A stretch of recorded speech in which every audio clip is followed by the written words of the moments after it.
It's a very warm welcome to the Cricket Library podcast. Anupam Sharma, so lovely to be with you.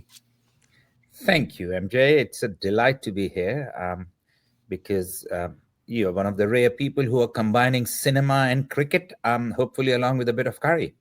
Yeah, I must say, when my wife was pregnant with our first child, that's 14 years ago now, feels like just yesterday, we actually did dine out on a bit of curry to try and speed things up a little bit. So that was actually the last meal that my wife had before my first child was born. Was at a beautiful Indian restaurant in Sydney. So very, very much the spice of life. And what you do is really interesting. And we're going to get to the work that you do professionally, but to give our listeners a bit of context, could you take us back in your mind and let us know your first happy memories about cricket? Is there anything, when I say the word cricket, that takes you to a place in your mind that makes you happy? Oh yes, it takes me to the beautiful valleys of Dehradun, where I grew up, which is a valley where the Himalayan ranges just start in north of India. And I remember our house was being constructed, and I would go and deliver food to my grandfather who was supervising the construction. And next to the house were all these beautiful long trees and the empty plots. And the kids were playing backyard cricket. And they saw me once, they saw me twice, and they said, "Hey, do you want to play with us? Because you come here every day." So I started playing with them, and my mother always wondered why I was so keen to take the lunch for my grandfather. Little did she know that I would just drop it with him and play cricket. And those are my fondest memories of cricket. Then I had the chance to visit Australia with my grandmother. My grandparents and maternal family were the first bunch of doctors who moved to Australia, late 60s, 70s, settled in Tasmania. They're now in Adelaide. But I would come and visit them in 80s when I was studying. And I'm just going to extend the answer to the first memories of cricket in Australia were waking up at 4 a.m. to watch the day and night cricket with colored clothes, because 9 a.m. here was 4:30 in India. Oh, wow. See Ravi Shastri win Audi, that the famous one-day series they had with Australia. I think that's when Kerry Packer changed the face of cricket. So those are the oldest memories of cricket in Australia as far as I'm concerned. So. What beautiful memories. I love the descriptions of growing up there, and because backyard cricket is a big thing here in Australia as well. So many girls and boys grew up playing backyard cricket, and it's one of those games that you can kind of play anywhere, anytime, as long as you've got a ball and something that resembles a bat. So a beautiful game, and one that the audience of the Cricket Library love. You've also got another passion in life, and it's cinema. Tell us, where for you did that light bulb go on in your brain where you thought, I want to tell stories on the big screen? Well, I always kind of, always was in the arts. I was never into sports. And I would do stage plays. I would tell stories. I would do dialogues. When you're a kid, you're a family favorite. Oh, let's get Anu to say some dialogue in the film. And I think it was I had been to Australia, just been back. And the few months in Australia in mid to late 80s, they kind of opened my eyes up, because I come from a family of engineers and doctors. And I said, oh, wow, there are other things as well. Because, you would meet someone who was doing drama at school. You'd meet someone who was going to do communications at uni. And I went back and I saw a brilliant film called Saransh, which basically means the gist, by a very well-known Indian actor. It was his first film. He was 29 years old then, and he played a 65-year-old guy. And he won the national award for that, the highest honor in India. His name is Anupam Kher, no relation. You all know him from The Father in Bend It Like Beckham, or in New Amsterdam, or that doctor with Robert De Niro in Silver Lining Playbook. And I saw the film, and I still remember I had two friends with me, and we walked out, and he said, "What are you thinking?" And I said, "Oh, I think I found my career." And they all laughed. He said, "Are you kidding us?" But I was pretty serious. So I finished year 12 and I played the biggest fraud on my parents. All my friends were joining medicine and engineering. And I went to my dad and I said, "Dad, we've got an Australian entry. We've got visa. Our family is there. Why don't we move there? I'm an Australian, as will be a part of university." And my dad said, "Yeah, that's not a bad idea." So they all moved here, and it used to be UAC at that time, University Admission Center. Used to apply for university. So I applied. My first choice was Bachelor's of Engineering. This was 91, I think. And the highest form of engineering at the time was electronics and computers because they were just coming in. So I filled that first choice and I went to my dad and I said, "Papa, I got my first choice." And he said, "Great." I said, "Now, I'm not an idiot." And he said, "Why do you say that?" And I said, "Well, because I'm going to take my second choice." So my dad is a civil engineer. He thought my second choice will be civil engineering. He said, "What is that?" I said, "That's Bachelor of Arts in Communication, majoring in directing, producing, and writing, with a sub-major in acting." And I will never forget the expression on my mother's face. She goes, "You want to be an actor? You want to make films?" I said, "Yeah." She goes, "Yeah, you can still do that, but what are you going to study?" I said, "I'm going to study." And so the journey began. I did my bachelor's at University of Western Sydney, then did my master's. When I was in master's, my mother said, "Oh, so now you can do a PhD and we can tell people you're a doctor." I tell you, but so I just fell in love. And Australia is, it's we say it again and again, but we don't say it enough. It's such a great big land of opportunities. As a new, I was a new migrant there, although my families were here because I was born in India. I just was overwhelmed, mainly maybe because I was in the arts, or what they call the bit of a lift field at university. I was just made to feel so welcome. I received so much encouragement. I just felt like I was blossoming. And MJ, I did anything and everything at that time when it came to films and media. So if you were to take a flight in Qantas to India, the voice telling you in Hindi to wear your seatbelts was my voice. I love it. Pfizer, I think, started some corporate videos on Viagra, which was coming out then. And the Indian was me. And then I don't know if you remember, you're too young to remember, but Channel 7 had Australia's Most Wanted. Every time there was an attack on the spice shop, I was the spice shop owner. We had a ball. SBS Radio found out early on that I'm a new migrant, I'm studying, so my first kind of professional media paycheck came from them to read the Hindi language news and current affairs and entertainment every Sunday morning, which would be beamed all around Australia, and just the journey began. And it was, it was and still is just beautiful, intoxicating, and I always pinch myself. I mean, similar boat as you. You're doing this podcast. You love cricket. If your passion becomes your profession, becomes your passion, you are in heaven. Yeah, 100%.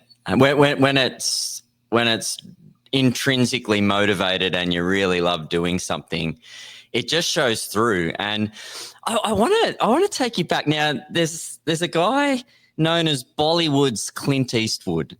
Okay, Feroz Khan, for those that don't know.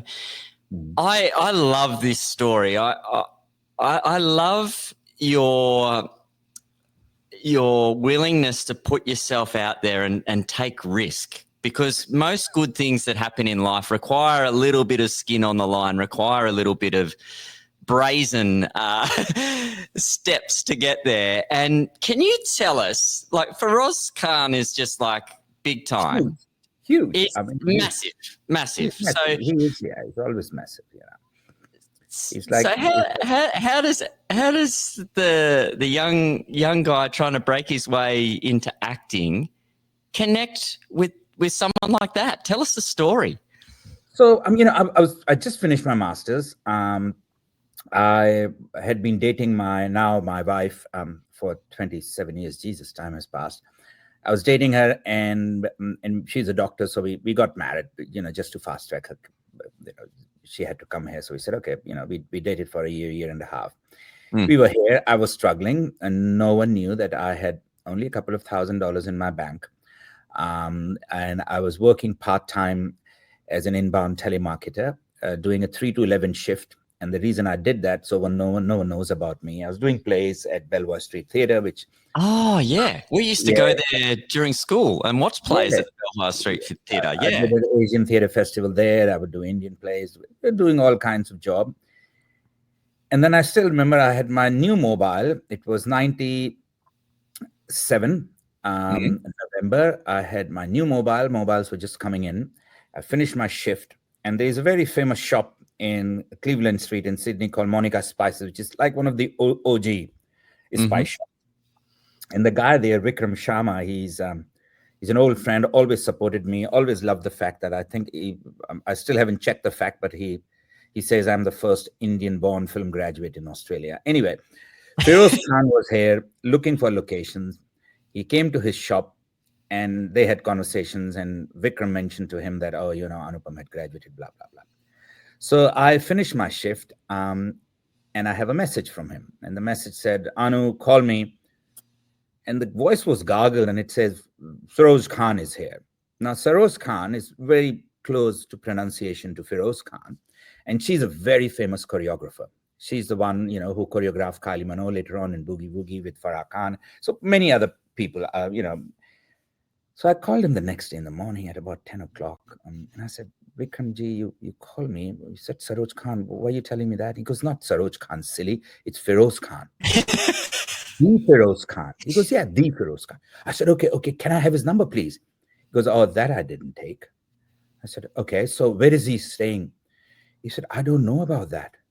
So I said, you're kidding me? Like, you're telling me he's here. You don't have his number. Does he have an email? He said, I don't think he has emails. I never asked. Emails are just literally coming in at that time. So I said, oh, great. Thanks a lot for teasing me now. You told me he's here. He's in the same town as me. And I can't get in touch with him. And he laughed. He said, sorry about that. But next time he comes, I'm sure he will come in a couple of weeks to get, some Indian stuff. And I'll tell him. I said, yeah, whatever. I put the phone down. And I believe a lot in energies. I said, no, there is a reason why we had this conversation. So MJ, what I said, you know what? I'm going to call 3 hotels out of the blue with my understanding of where he could be staying. If he's there in the first one, it's a life-changing thing. If there's something bound to happen. If he's there in the second, third, something might happen. If he's not there any 3 of them, then it's what? $1.40. I think the local call was 50 cents at that time. Yep. So I still remember as if it was yesterday, although it was November 97. I called up Hilton Hotel because I was very sure that kind of his persona, his personality. And I said, could I talk to one of your guests with the surname Khan? And the voice on the other side said, would that be Mr. Feroz Khan? And I said, Jesus. And I just kept quiet. And she said, connecting you through. And one of the times you wish that it goes to an answering machine? Yeah. Kept on wishing. The phone rang out, came back to her. I said, thank God, no machine. She goes, he's not in the room. Would you like to leave a message? So I said, yep. Could you please tell that, the usual thing, spell your name, because Australia was still becoming diverse at the time. So yeah. And Sharma. She goes, great. And who do I say you are? And while she was asking me this question, because I was expecting she would ask me that, my brain was going tick, tick, tick, tick, tick. I said, if I say I'm an actor, he's not going to call back. Struggling actors galore. If I say I'm a director, he's already directing it. No chance. At that time, MJ, one of my classmates had gone to England and joined BBC Films as a film consultant. And that word sounded really sexy for, a young. So I said, Anupam Sharma, film consultant. She goes, okay. As in cinema. I said, yep. She put it down, put the phone down. And I still remember, except for my younger brother, everyone was just laughing at me at home. She goes, look at your dreams. You've just finished your master's and you think Feroz Khan is going to call you. You've just left a message for him. And I said, yeah, just shush. Nothing happened. The day, 6:45, 6:50, I get a call on my mobile private number. And I pick it up, and the voice on the other side said, is that Mr. Sharma? I said, yes. It was an Indian accent. And the guy went, "Hello, Mr. Sharma. This is Mario Fernandez. I'm Mr. Feroz Khan's assistant. And I believe you left a message for him." I said, "Yes, I did." He said, "Mr. Khan was wondering if you can have coffee with him tomorrow at Hilton." And I cooled down and I said, "Yeah, sure. What time?" And the rest just went on its own. But I mean, I won't bore you with the longer story. But what happened was I went there next time, and in the morning, and he said, "Anu, what are you here for?" And I had a fan moment, and that's when I decided. I said, "I've given 5 years to this industry in studying. Do I remain a fan or do I claim my position in the industry?" And I said, "You know what? Claim my position in the industry." And I looked at him. He walked in. He had a cowboy hat, and I don't know if your listeners know, but in India there is a rustic form of cigarette called the beauty, which is tobacco leaves. He always had that unlit, and it would move from one side to the other. So unlit cigarella. And he had a personality, huge personality. And he just looked at me, "Anupam, so what are we going to do? Are you here to say hello, take my autographs?" And I still remember I looked at him and I said, "I don't know, Mr. Khan. I've seen your films. I have studied them. I have learned from them. I finished my master's in films, and I hear you're filming here. Anything I can do to help you out?" And I still remember he took back. He said, "Oh, okay, sure." And we kept on talking. You know how I did my Qantas voices and stuff. So I spoke to them, and I got him, if he showed a landing and takeoff of Qantas, I got him 1 ton free and half the tickets free.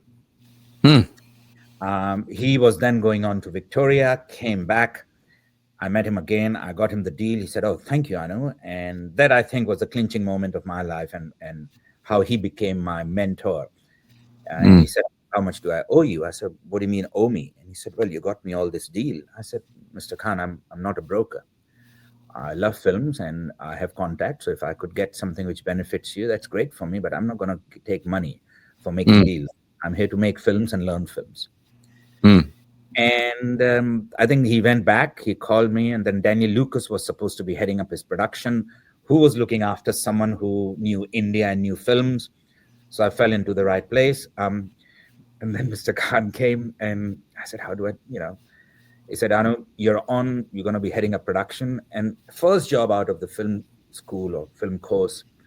And I was heading up the most senior position on a film set after a producer or director, which is the head of production or line producer. And I can't use that language, but I was, I was really stressed. But I had my education to back me up. And I went to my supervisor, Ross Harley, and I said, "Look, he's offered me the head of production. What do I do?" And Ross Harley said, "What do you want to do in life?" I said, "I want to make movies." He said, "Well, you will always struggle as a creative person. So you decide whether you want to struggle waiting tables on a cafe, or you want to struggle running your own company, servicing people in this new market." And the penny dropped. So I accepted his job. And I still remember, in terms of money, he just met me and he said, "Anu, so you're free?" I said, "Look, I left my part-time job at the call center." I said, "Look, I've taken a 3-month sabbatical from there." He wanted me for 12 weeks. And he said, "Okay, Anu." He gave me a 4-figure amount. And he said, "Anu, I'll be giving this to you." And I said, "Okay, the 12 weeks, 4-figure amount, that's fine. I can live with it. At least I'm getting." And he said, "You will get that every Saturday." So what he was quoting was a weekly payment. And I just looked at his eyes. I said, "Sure. Are you happy with that?" I said, "Whatever you give me, Mr. Khan." And inside I was just bursting. My first job in 12 weeks, he paid me what people in Australia in my industry were making in 18 months, kind of thing, or 12 months. But it was never the money. We were having 12, 14-hour days. He went back after 3 days. And the biggest compliment, apart from the money, the break and everything, was meeting all these Bollywood stars. And he went back. And we had a very emotional send-off. And he called me his protege. And he went back. And the first 5 projects we did after that from India were the 5 top film production companies.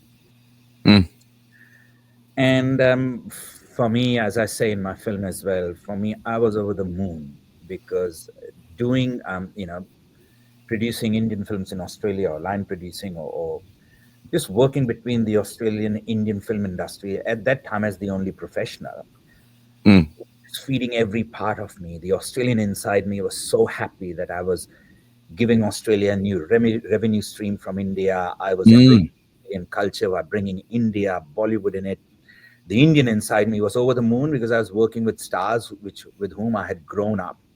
The mm, filmmaker inside me was saying, hang on a second, I am making um, wages, and this is my full-time job in a country like Australia where so many people are out of job in the film industry.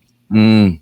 So everyone inside me every part of me was just full of it, and the journey began.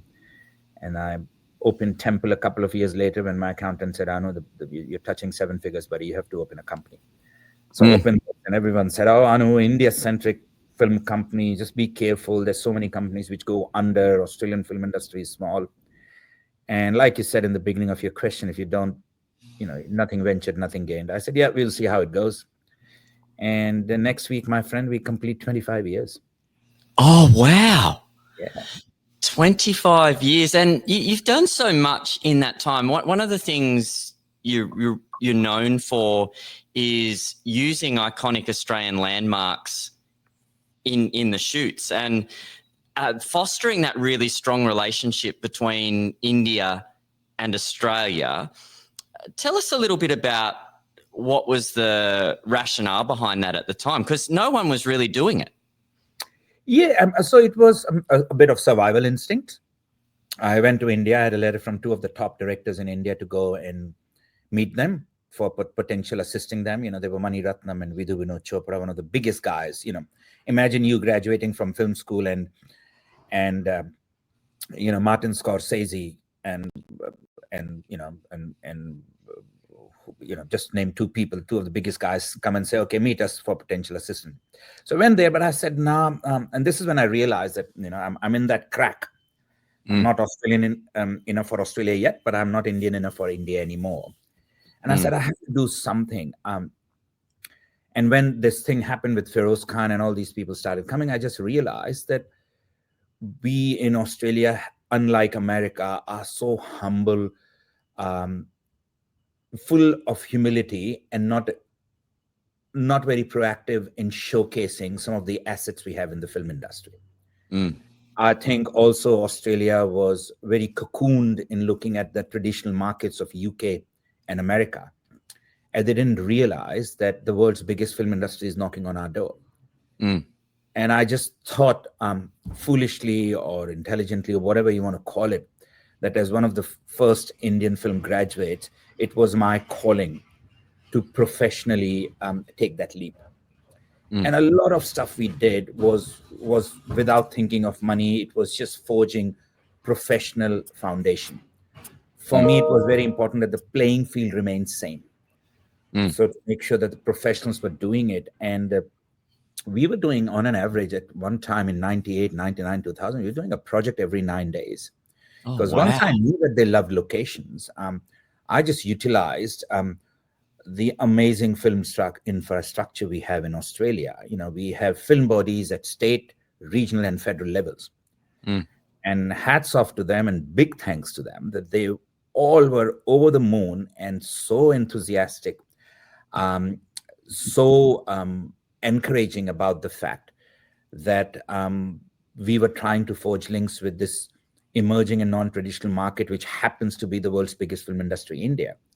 So I remember calling Screen West and they would give me location brochures. I remember calling the Pacific Film and Television Commission, which is now Screen Queensland, and they were helping out. And, we had Jackie Feeney, who is now the CEO of Screen Queensland. I remember she was working at New South Wales Film and Television Office with Kingston Anderson. And I'd get a call from them, hey, Anu, can you help us? We are getting these calls from India. Just suss them out. And would you charge anything? I said, no, if it is sussing them out, I won't charge anything because we're just making sure that right people are coming here. So it just fed into things. And, MJ, so many things happened at the same time. We had in 2000, Australia had one of the first Indian origin Australians as the Consul General and Trade Commissioner in Mumbai, Shabir Wahid. And little things happen, John was there who started Cutting Edge. The immigration person was there. There was Tourism Australia, Maggie White. We were having dinner at his home. And he said, what can we do more, Anu? We don't have budget. I said, don't need money to promote a heaven, a paradise like Australia. So what do you do? I said, you know what? I'll give you a list. We'll drop a list of 25 top people, host a cocktail. There's an immigration, there's tourism, there's post-production. I'm here. We'll do it free for you. So here we were, the 30 top filmmakers in India, just coming for a cocktail and finding out how Australia can help them. They started coming for locations. When they came for locations, they realized that our crew was second to none in Australia. So we started providing them specialist crews. So you would watch a film like Dhoom, which is the first motorcycle thriller in India. The motorcycle drivers were Australian. Or you would watch the first science fiction musical called Koi Mil Gaya, and the alien creatures and all the visual effects were done by Australians. And it was, it was just as Shabir Wahid calls it, just good times. Yeah. Yeah. So just seizing the moment, I guess, seizing the opportunity. Seizing the moment and just doing things which we always wanted to do. Now, tell us about cricket. You have a great relationship working with cricketers, and you've obviously made a positive impression on them enough to get a Aussie cricket icon on the stage and performing in one of your movies. Just give us a little bit of background prior to meeting Brett, and tell us a little bit about some of the work you've done for the ICC, working in cricket, and how you came to cast Brett Lee in your movie. Oh, the story is as long as my entry into cinema. I still remember when, when I entered cinema, one of the first jobs which came to me, because cinema and cricket are so common. And I remember back in 2000, I think 2001 or 2002, the Indian team was visiting, or whenever it was, even before that, just a mysterious call came. World Cup was happening in South Africa. And we were doing, apart from feature films, we were doing TV commercials for India as well. And I had this, suddenly anything which was happening in Australia, it would end up on our table. So I had these 11, 12 requests of quote for a TV commercial for Kingfisher water. Now, Kingfisher beer was huge, but Kingfisher water was just coming out. Yep. And I said, okay. And it starred Adam Gilchrist and Brett Lee. So we were quoting people. And then I had this call from a very confident voice saying, hi, Anu, my name is Bilu. And I said, hi, Bilu. He said, I bet you have received requests for quotes for this ad. I said, yes. He said, just to let you know, without sounding arrogant, we've got the ad. So if you can give us some realistic figures. So I gave him some realistic figures. He called back the next day and he said, we have a South African director DOP. We are shooting in Adelaide. You've got the contract. Can you produce it for us? I said, it will be an honor. So I landed in Adelaide with Brett Lee and Adam Gilchrist in January 2003. And I was just, everyone I knew were going, oh, can we come? Can we come? Because, no, you can't come. It's my professional office, It's not a break. So anyway, we were there, and Brett is an absolute sweetheart, and so is Adam Gilchrist. They don't make you feel. And what really the South African lady didn't know their stardom. I kind of knew, but didn't know because I didn't play cricket. So I knew, but I was just taken aback by how Adelaide treated them, and and Australians. And I still remember there was a scene on King William Street, the main road in Adelaide. And we always did, things properly. So everyone knew we were coming. We had location permissions. We had a police escort. And the cop came out and, mobiles were just coming in still. Yeah. Selfies, not a trend. And he said, mate, you're doing this take again and again. Do you want me to close the road for you? And I said, well, we haven't asked for the permission. So that's all right. He said, no, don't be silly. Just went on the motor. I said, guys, we've got Gilly and Binga shooting here. Can you close it? And suddenly the road was closed. And that's when it dawned on me, the power of cricket. And the other big thing which happened was that in the evening, and this is just a precursor to why cricket became so big with cinema. In the evening, we would have drinks and we'd hang around in the foyer. My Australian crew was there. There was an unassuming guy sitting in very simple shirt and trousers at the back, just having a drink. And all these managers of Australian cricketers, would walk in there and just their body language would suddenly become submissive when they were in front of him. Mm. Up because we would sponsor the visas. I looked up and he was one of the marketing heads. So I went up to him. I said, "How are you doing?" He said, "Good, Anu. Thank you for everything." And I said, "Look, we haven't spent time, but I have a very bold question. I hope I don't offend you." And he said, "No, no, no. Tell me." And I said, "Why are these guys always lining up in the evening to meet you?" And he smiled and he said, "Because I'm the marketing head of a few brands which have got $90 million worth of marketing contracts, endorsement contracts to give to Australian cricketers." Where I suddenly realized the connection between commerce, cricket, cinema, and the amazing currency, the lethal combination of these three. Mm. And then in 2000, even a year before, a year after that, we got a call from Nimbus Cricket, who wanted us to shoot a cricket series with Brett Lee and Shoaib Akhtar. So I met up with Brett again. And then something odd happened every 2 years or 3 years when India would come in. The request for programs with them or TV series with them or TV commercials with them just increased. So I asked a couple of my friends there, especially Bilu, I said, who gave us our first thing? And he did all the big cricket TV commercial. Mm. So what's going on? He said, "Anu, when they are in Australia on a cricket tour, we can't fly them back to do a TV commercial. So the agencies and the brand fly it there Mm. to shoot them in between breaks. But also while they are in Australia, we are getting exposure, whether they are doing well or not bad. Their name is in currency because Australia is always popular in India when it comes to cricket tours. Mm. So the brands want to release their ads during the tours. Yeah. So we ended up talking to Sahara, doing a cricket series on them in 2000, I think, 4 cricket tour, Yep. interviewing every cricketer, going to a pub with Sachin and me politely asking Sachin, "Are we okay, Sachin?" He goes, "Yeah, man, we are okay." I said, "Should I get some security for us?" He said, "No, we should be fine." And the moment I enter, there was not a single Indian in the pub in Perth, and they just all came to him. All they wanted to do was shake his hands and shout him a blessing. Oh, wow. And they were all Aussies, mate, all true blue, Yeah. no brown Aussies. And so I had to call security, kind of thing. And then Virat would come in and we did the ad for Pepsi and with 150 extras in Melbourne. And we Yep. couldn't get extras. We wanted Indian extras. So all I had to advertise on radio was that we're shooting an ad with Virat Kohli. It's a night shoot. You'll be paid award rates. Are you available? And the phone lines just went crazy. So it was one after the other, just doing cricket stuff. And one of the most amazing moments while working, combining cricket and cinema was I get a call to do a TV commercial with Sachin Tendulkar in Adelaide. And I had just done a TV series with him. Mm. This was quite late in the picture. It was 2000, I think it was 2012, January. Mm. I went there and they said, "Anu, we have Sachin only for 5 hours, so we have to rock up everything with him then."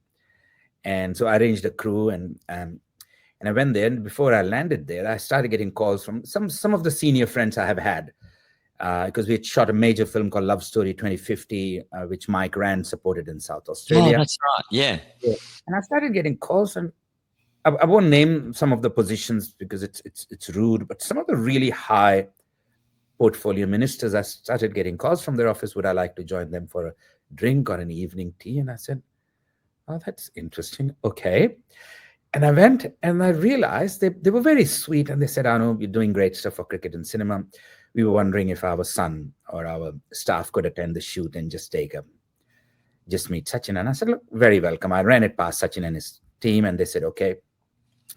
My uncle owned some retirement homes, so we were shooting in a retirement home. We went there. It was a 4-hour shoot. He finished his work in 2.5 hours. And then wow. my production manager said, "Look, we've got some small bats to sign." We said, "Yeah, sure." And those bats with ministers and fans, and I ended up being, I still remember more than 35 bats. So when I saw them, I quickly went up to him and said, "Sachin, sorry to disturb, but you're absolutely okay to say no." And I still remember he looked back with a smile and he said, "Anu, this is blessings. All good. I'll sign." And he signed MJ, every single one of them. Wow. Every single one of them, took every photograph, no air, no frustration. Before leaving, he just smiled cheekily and he said, "Anyone else?" And they said, "Thank you." And then, and same with Brett, if you were to see Brett in India, he's like God. So it was with this backdrop that when I got a script called Eight Dulkars at that time. It was just after shooting with Sachin that I got a script called Eight Dulkars. And I said, what's Eight Dulkars? And the writer said, how, Anu, this is a take on 10 Dulkars. So it's about an Indian cricket team called Eight Dulkars who are, competing in an indoor cricket tournament. And I read the script, and the script didn't have much body in it, but it had a beating heart because it showed a famous cricketer falling in love with a divorcee. And that for me was a beating heart. So I optioned the script and I said, look, I'll make a lot of changes. And the writer was happy to make changes. And one thing led to the other. The story evolved. A bunch of investors got interested. And one of them called in and said, Anu, that script you mentioned, we are at a dinner where they're auctioning a day, a fishing trip with Brett. Should we bid for this auction? And I said, look, you're welcome to bid for this auction, but when the script is ready, I can talk to Brett as well. I said, no, you know what, let us bid. So they bid for it and they won it. Yeah. The boating trip didn't happen because it rained. So they said, would you like to catch up? And we've got Anu, who's directing the film, and Brett knew me. And he said, yeah, I know Anu, we'll catch up. And for me, it was, people knew Brett as a cricketer, but I always knew him as a performer, whether it was in front of the camera for a TV commercial, whether it was his band, whether it was him singing with Asha Bhosle in India. So we caught up and we talked, and then we talked. And I said, I'd really like you to do the lead role. And he said, Anu, I would like to do the lead role as well, but I haven't done any films before. I said, yeah, no, you haven't. So we don't want egg on our faces. I said, and I told him very frankly, I said, if I get it wrong, I'm dead because I have no other career. You still have cricket, still start. So he said, what do we do? And I said, you know what? So we got a voice coach and an acting coach. Not to teach him acting, MJ. Those two coaches spent 2 days with him, and their only job was to blatantly, honestly, and frankly tell us whether he would make it in the character we have written it for. And I said, Brett, whatever they say, we will take it on the chin. He said, yeah, absolutely fine, man. So Bill Pepper was the gentleman, and Kevin Jacobson, who is no more. And Brett fell in love with them. They fell in love with him. And at the end of the 2 days, I said, so what's, he said, Anu, he's a charmer, absolute charmer. They gave some voice exercises, not that we needed that. And the other thing they said, because he's the first time lead actor, the whole film is based on him, just make sure you surround him with all the top actors. And me and my producer, Lisa Duff, we had a chat about it. We had Martin McGrath, the famous DOP, come on board. He had done films like Muriel's Wedding and stuff. Yeah. Marcus Darcy came on board. He is nominated for Best Editing Oscar for films like Lorenzo's Babe, Lorenzo's Oil, and others. So all of them came together, and here we were starting on a brilliant journey with Brett Lee in the lead. We got Tanishta, a very famous actress, who came in to play opposite him. And cut a very long story short, although it's too late to cut it short. The day he said yes for the lead role, I think it took us 4 days after that to have the film financed. Oh, wow. Because that is his star power. That's his pulling power, the pulling power of Brett Lee. Absolutely. And you're right. He is, like, I feel like he is a born entertainer. Some people just carry that responsibility so well, and he did it. He obviously had some God-given gifts on the cricket field that made him very capable at executing the skills, but there's another art form to executing the skills and engaging the crowd and bringing everyone else along for the ride. And I think that's what the great players do. They're not only good at executing their skills, they're good at building connection with the audience. And if you can do that on a cricket field, it kind of makes sense that you could do it performing a role in a movie.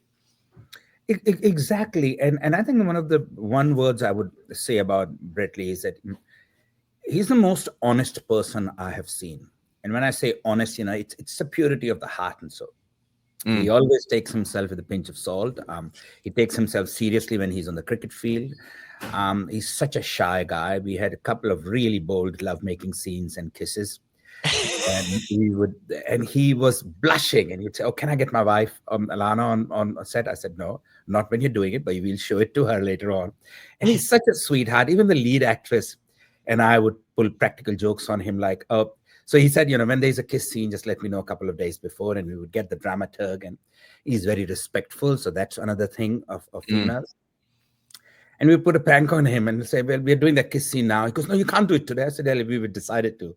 And then the actress finished our joke with him. And that's because he's very honest. He's got a pure soul, and he loves what he does, whether it's cricket, whether it's music. If you look at most of the reviews of the film, I wasn't, but they were all pleasantly surprised that he could be such a great actor. Even though we had a 2-camera setup, so that if something happened, we can always cut to the actress's face. But he pulled it through, and I even made him dance during the film and at the end of the film. And when we released the film in India, that's when the whole Brett Lee star power hit me. All the top talk shows wanted us. It a huge PR campaign, not only in Australia, but in India, but also in Australia. I remember even when we were announcing the film, the then Prime Minister's office got in touch with them, and he announced the film fund and the film with Brett Lee in Mumbai and Sachin Tendulkar. Because again, going back to what I say, cricket, cinema, Commonwealth, there's so many things common. And when you all bring them together between Australia and India, I remember when Mr. Modi, the then Prime Minister, was coming in 2014 and we were shooting. There were talks of him coming on the set, didn't work out for security reasons. So the Indian Prime Minister's office said, "We would love to have Brett Lee and you come over to the rock star reception the Prime Minister got in Olympic Park." 12,000 people filled up the thing. And my heart, as an Australian, as an Indian, as a filmmaker, was just so full when they said, "Could Brett Lee welcome the Honorable Prime Minister from India in Gujarati?" Wow. And he did it. I mean, he's such an easygoing. He said, "Yeah, mate, I'll do that. I'll say." Or going into Dubai, who love cricket but don't get enough of it. And I still remember we had 19 back-to-back interviews, Brett and I. And I said, "Are you okay?" He said, "Yeah, bring it on." So it's that kind of can-do attitude. Even now, every 2 or 3 months, we just have a message. I joke with him that I see you as a police inspector in the next film I do. And he said, "Bring it on, mate." So I think a lot depends on the person. Yeah. And the respect he commands. When we had, it became a unique film, the most publicized film, and we had red carpets in every capital city. And when Dennis Lilly and Adam Gilchrist came in Perth, the amount of respect that Dennis had for him, although being such a senior player, just proved the point that this guy commands respect by leading as an example, kind of thing. Yeah, and that respect flows from the peers to the wider Australian community, the Australian public. And you know what, MJ, you can never buy this respect. You can never do it overnight. It happens through years and years of hard, honest work and being yourself. Yeah, that's right. And tell us about brand Bollywood Down Under. You told me some great news just before we started. Can you reveal to our listeners, give us a little bit of backstory to the brand Bollywood Down Under project, and then give us the good news around that? Yeah, so as you know, from '98 we've been doing these films, and one of my dear friends, who is a big-time producer now, at that time we were just starting in the industry, Lisa Duff, she said, "I know you're doing these Bollywood films. You do behind the scenes with them. You could make a great documentary." I said, "That's right. We could make a great documentary." So since 2003, we have been recording all these famous stars when they come here, getting their releases. So we had a lot of behind the scenes thing. And when COVID hit, I just said, we've got all this footage in the office. It's about time that we do something about it. And we started editing, and we started working on this concept called brand Bollywood Down Under. We got some producers on board, And the moment COVID finished, we started filming. Everyone in the Indian film industry supported us. And I was, again, like I said before, the Australian inside me, the Indian inside me, the filmmaker inside me, the writer inside me, they were all brimming, full of joy, because this film was combining every part of it. Mm. And the more I researched, the more interesting facts I did. So suddenly it became one of the world's unique and one of the world's first of its kind documentary, which looked at globalization and Bollywoodization of Indian cinema through its love affair with Australia, which is 89 years old. Yeah. I discovered that one of the biggest Bollywood or Indian film stars in 1934 was a blue-eyed Australian blonde from Perth called Mary Evans. Oh, wow. So we shot everything. And then when it came to editing, I started looking for an editor, because in a documentary, editor is the most important thing. And I had two conditions for an editor. They should have never been to India. They should know little about India. And they should have never seen an Indian film.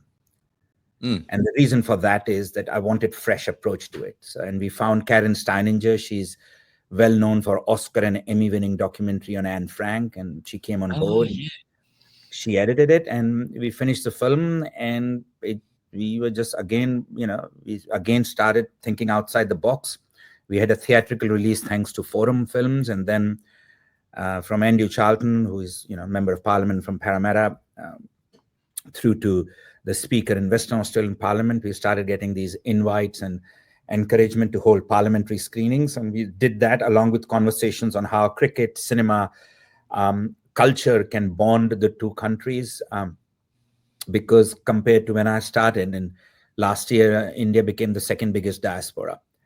And Bollywood became huge. It's now part of Australian subculture. So we did that. Then we won an award for Best Documentary in London. And then we got nominated for Best Music and Actor. And today, my friend, you're the first one to tell, to know this, unless you're on Netflix, we get Netflix ANZ premiere. Oh, wow. All your listeners who are listening, please go on Netflix. Sorry for the shameless plug. No need to be sorry at all. We'll get the word out. Go on Netflix. If you like it, put a thumbs up on. I hope you like it, because you know how you're always greedy for things. So now that we are on Netflix, we are being greedy to see if we can make it as a top 5 or top 10 on Netflix. Yeah, why not? Put a thumbs up, but your support would mean a lot for indie films like this. It is a diverse, independent Australian films with some of the best Australian crew, and with so much support from the producer offset unit of Screen Australia, and so many people, so many Bollywood stars. It's a very educational film, so please watch it. But wait, there is more. After the premiere on Netflix today, tomorrow ABC International beams this film to Southeast Asia and South Asia, to hundreds of millions of audience there. Wow. So we are pinching ourselves, because we get 3 huge. See, when you make a film, you really want more and more people to watch it. Revenues. And so now we started on SBS On Demand. We are on Netflix and on ABC International. So over the moon. Yeah, a wonderful opportunity to get the message out there far and wide. And people on Netflix, no need to apologise for a shameless plug. We're all for it, and really looking forward to seeing it. Now, we met in Dubbo. That's right. We did, at the airport. We met at Dubbo Airport, and when I say I met you in Dubbo, people go, well, what was Anu doing in Dubbo? Could you tell us a little bit about how the National Indian Film Festival Australia came about, and what something like that means, not only for the big cities, but for regional communities and the film industry? Well, I think before I say that, I think I have to tell your audience, because I know you won't, that we met in Dubbo because of your proactivity and your initiative. and your love for beauty, because we were sitting at the airport, and the famous Georgian Australian actress Tammy Bhattaya, who also speaks, happened to be there. And you took the lead, because I think you'd seen her photograph in some places, and you went up to her, and then I came in the picture. And we met because like many of us in the industry, you're always working, MJ, and good on you for that. And look, we were in Dubbo for the National Indian Film Festival regional launch. And the festival again came in, like all things in my life, is, thinking outside the box and trying to do something between Australia and India. In spite of all these Bollywood films becoming huge in Australia, in spite of Indian diaspora being so huge, in spite of a co-production treaty between Australia and India, there was nothing at a national regular level. There was nothing professional without conflict of interest initiative which celebrated Indian cinema. So Dendi did try to do something in 2023, and where they premiered Brand Bollywood then, and then so I went up to Sharon Strickland, their CEO, and said she was very happy to support an Indian film festival, and then NDTV from India came on board, and one thing led to the other, and SBS came on board, and I found myself in the middle of this huge storm. We had just made a small announcement called the National Indian Film Festival of Australia. Just became big and big, and we ended up, getting support from the ministry in India, the local High Commissioner and consulates here, the High Commissioner, Mr. Baggy, all the consul generals, and we ended up on this national tour of 7 red carpets in 7 cities with amazing overnight opening films and closing film, and we were just overwhelmed. We did about 32 films in 16 different languages. Wow. And one of the most overwhelming and regular remarks from everyone was, why didn't we have it before? Whether it was Murdoch Uni coming on board and when it finished, we started getting calls regionally. Dubbo called us and said, can we do regionally? I know Leeton called us. Geelong called us. So we opened up NIFA Regional to take Indian cinema in regional areas. And it's just a celebration, MJ, of South Asian arts and culture in regional areas, which are seeing more and more of South Asian population. Dubbo has got many people from Nepal and Sri Lanka and Bangladesh. Yep. And when we did the festival there, it was not just the festival, but the films, but we had a comedy night, South Asian comedy night. We had a Bollywood DJ dance party. And it was overwhelming to see the local and federal member of parliament there sit through the opening night film, spend time at the event and enter into conversation. The mayor of Dubbo has always been very encouraging of diversity. So we had just finished 4 days of festival, and we're taking a flight back, and we met MJ.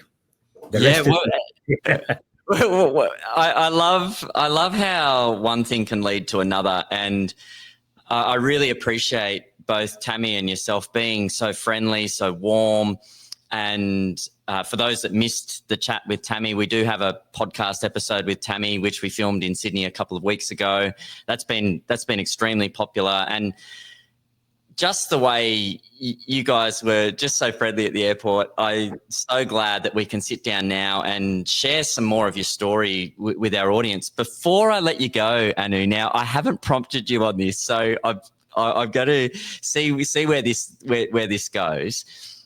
Cricketers, we love our cricket net sessions. We love hanging out at the cricket nets. I was saying to my wife a couple of weeks ago, I just feel myself when I'm at the cricket nets, and I feel I can just be who I am when I'm there. If you could invite 3 people to a dream cricket net session where you're there, 3 people you'd love to spend some quality time with, maybe send a few balls down, take you back to your backyard cricket days growing up, which 3 people would you have on your dream list? Look, as long as I'm allowed to film that, because that's the filmmaker inside me. You'd have to film it. You'd have to film that. I would probably have Adam Gilchrist, Brett Lee, of course, Michael Kasparov. That's 3 from Australia. If I had to have a combination of Australia and India, then I would have Kapil Dev, Sachin Tendulkar, and Brett Lee. Brett has to be there all the time. Yeah, Brett has to be there. But he's Indian as well as Australian. He might be a bit un-Indian, but he's Indian. Oh, definitely he is. Well, Anu, thank you so much for being so generous with your time. Congratulations. I feel like we could talk for days and days about... Absolutely could. And thank you. It's always so refreshing to see a creative person like you who is also a cricketer. Another C, creativity and cricket, because, you have written books, you do this podcast. And the cricket world and the creative world is all the more richer with your contributions. So thank you so much for including me, and also one of my favorite actresses, Tammy, in your podcast. Yeah, my absolute pleasure, Anu. And we look forward to watching Brand Bollywood Down Under. We look forward to seeing what's next for you. Is there anything on the horizon that you can give us a little teaser about, or is it mainly Brand Bollywood you're focusing on? No, Brand Bollywood is out there, and we are now cooking our next babies. One of them is a thriller to be shot in Melbourne, Victoria, which I'm hoping to get some really high-end Bollywood cast, and hoping to twist Brett's arm to do a guest appearance in it. That's going to be. I've done 2 unscripted, or what we call feature documentaries. So now I'm looking forward to some scripted ones. I've been honored to be asked to produce the first Aboriginal Indian film by Richard Jemison and Jodie Bell, which is going to be the first Indian First Nation film. We are developing with support from Screen Australia, Screen Queensland. I've been asked to direct a funky little comedy out of Canberra called Chili, Chicks and Heart Attacks. Okay. By a very famous doctor called Dr. Sanjay Senanaike, which Screen of Canberra has helping us develop, and Victoria McIntyre Wolf writing it. So a lot of stuff in the pipeline, and still keep on getting at least one script, if not more, month about cricket and films. I love it. I love it. Well, we wish you all the best. Maybe we'll get you on board of one of them to write. I would love to. I'd love a little cameo somewhere if you need a cricket coach somewhere just to float in the background. You're on. As a thank you from our side, you're on. I love it. Well, thank you, Anu. We look forward to seeing good things continue to happen in your life, and we wish you all the best. Thank you so much, MJ, and all the best to your listeners.